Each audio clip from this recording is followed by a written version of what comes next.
Akashvani Adilabad 100.2 FM మనస్సు నిండా.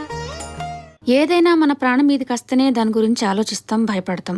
Virus చిన్నదే అయినా ఇంత పెద్ద శరీరానికి ఆపద తెచ్చిపెడుతుంది. ఇది కంటికి కనిపించకుండా ప్రపంచ దేశాల్ని వణికిస్తుంది.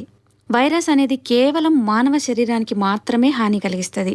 అంతర్జాతీయ ఎయిడ్స్ దినం పురస్కరించుకొని ఎయిడ్స్ మానవ జాతికి నేర్పిన పాఠాలు ఈ అంశం గురించి ప్రముఖ సైన్స్ రచయిత, అనువాదకులు, మేధావి, బహుముఖ ప్రజ్ఞాశాలి, ఇంతకుముందు ఆకాశవాణి ఆదిలాబాద్ రేడియో కేంద్రంలో అసిస్టెంట్ స్టేషన్ డైరెక్టర్ గా పనిచేసిన కేబి గోపాలం గారు ఎయిడ్స్ వైరస్, కరోనా వైరస్ కు గల పోలికలను గురించి ఫోన్ ద్వారా అందించిన వివరాలు ఇప్పుడు. హెచ్ఐవి ఎయిడ్స్ దినోత్సవాన్ని కూడా రేపు ఎల్లుండో ప్రసార దినోత్సవం వస్తుంది. దాని ఉత్సవం అనాలి. ఇది ఎయిడ్స్ దినం. ఏమంటే అప్పుడు అది వచ్చినప్పుడు ఎంత పరిస్థితి వేరుగా ఉన్నదో, రెండు వైరస్ల మధ్యన తేడా కూడా అంతే ఎక్కువ ఉన్నది. అప్పుడు ప్రసార మాధ్యమాలు ఇంత చురుకుగా లేవు కనుక ఈ వైరస్ గురించి జనాలని ఇంతగా భయపెట్టలేదు, ఇంతగా చెప్పలేదు. చెప్పి మంచి పనే చేశారు, కానీ చెప్తే ఎవరైనా భయపడతారు కదా. హెచ్ఐవి ఎయిడ్స్ అనేది కూడా హ్యూమన్ ఇమ్యూనో వైరస్ తలకాయ హెచ్ఐవి రాగానే ఇప్పుడు ఈ కరోనా వచ్చినప్పుడు జలుబు, తుమ్ము, దగ్గు మాత్రమే వస్తాయి కానీ అంతకంటే కొంప మునగదు. కానీ ఆ హెచ్ఐవి అంత బలంగా వచ్చి ఎవరిని అడ్డం పడేయదు. అది శరీరములో 10-15 సంవత్సరాల దాకా ఉండి ఇమ్యూన్ డెఫిషియన్సీ సిండ్రోమ్ దాకా పోతుంది. అంటే మనిషిలో రోగ నిరోధక శక్తి పూర్తిగా పోతుంది. కనుక లక్షణాల విషయంలో చాలా తేడా ఉన్నది. కరోనా ఏంటి, ఇవాళ దగ్గు, జలుబు ఏదో వచ్చింది, రేపు జ్వరం వచ్చింది, ఆ ఎల్లుండి వాడు అడ్డం పడతాడు. వాడు తీసుకుపోవాలి, మందులు వేయాలి. అప్పుడు మందులు లేవు, ఇప్పుడు మందులు లేవు. కాల ప్రమాణం మాత్రము అప్పుడు 5-6 రోజులలో జరిగిన చికిత్స జరిగినా జరగకున్నా శరీరంలో హెచ్ఐవి ఉండి అది కొంతకాలానికి కొన్ని కారణాల వల్ల ఎయిడ్స్ గా మారుతుంది. ఇక్కడ తేడా వచ్చింది. వ్యాధి ఎట్లా వ్యాపిస్తుంది అనంటే ఆ కాలంలో సెక్స్ ద్వారా ఎక్కువగా వ్యాపిస్తుంది. ఒకటే సూదిని ఇంజెక్షన్ కోసము మళ్లీ మళ్లీ దాన్ని శుభ్రత లేకుండా వాడితే వస్తుంది.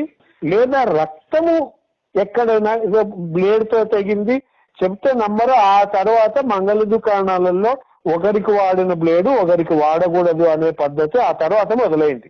ఇప్పుడు అందరు మూతికి గుడ్డ కట్టుకున్నట్టే. ఆ కాలంలో సెక్స్ అంటే ఇక అందరికి భయం మొదలైందన్నమాట.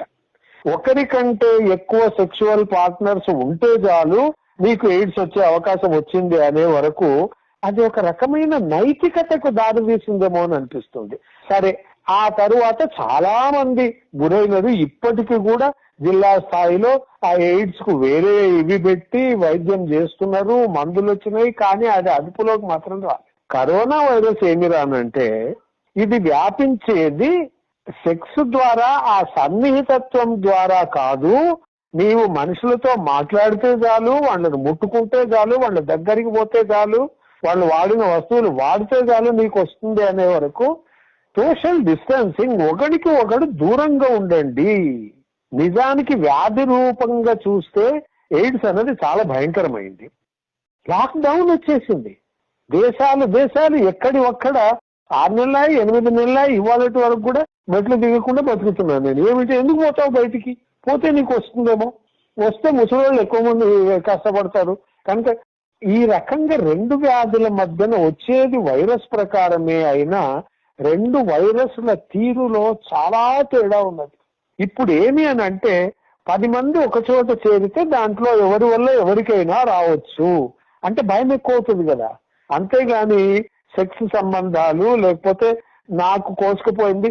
ఇప్పుడు డాక్టర్లు ఎంత కష్టపడ్డారనంటే అట్లాంటి పేషెంట్లకు ఆపరేషన్ చేస్తున్నప్పుడు వీళ్ళకి ఏదో ఒక రకంగా గాయం అయితే ఆ రక్తం ఈ రక్తం కలిస్తే డాక్టర్లకు వ్యాధి వచ్చే పరిస్థితి ఉండే అప్పుడు.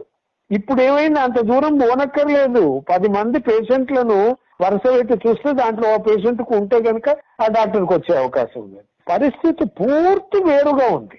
ఎందుకు అని అంటే వైరస్ల తీరు వేరు. ఈ వైరస్ కలకాలం శరీరంలో నిలబడదు. కరోనా అనేది, ఎయిడ్స్ వైరస్ మాత్రం 10-15 సంవత్సరాల దాకా కూడా డార్మెంట్ గా ఉండి అప్పుడు ఎయిడ్స్ గా బయటపడుతుంది. HIV వైరస్ చాలా తేడా ఉంది. కనుక అప్పటి పరిస్థితి జ్ఞాపకం ఉన్న వాళ్ళు కూడా దాన్ని కొంతసేపు పక్కన పెట్టాలి. ఇప్పుడు ఎవరికి వాళ్ళు జాగ్రత్తగా ఉండాలి, ఎవరికి వాళ్ళు దూరంగా ఉండాలి. మళ్ళీ వస్తుందని భయపెడుతున్నారు. ముఖ్యంగా ఈ అర్థం లేని మాటలను నమ్మొద్దు. అందరూ అంగీకరించిన, పెద్దలు చెప్పిన అప్రూవ్డ్ మాటలను మాత్రమే నమ్మండి. ఈ అభ్యర్థనతోటి నేను ఈ తేడా గురించిన మాటలను ముగిస్తా.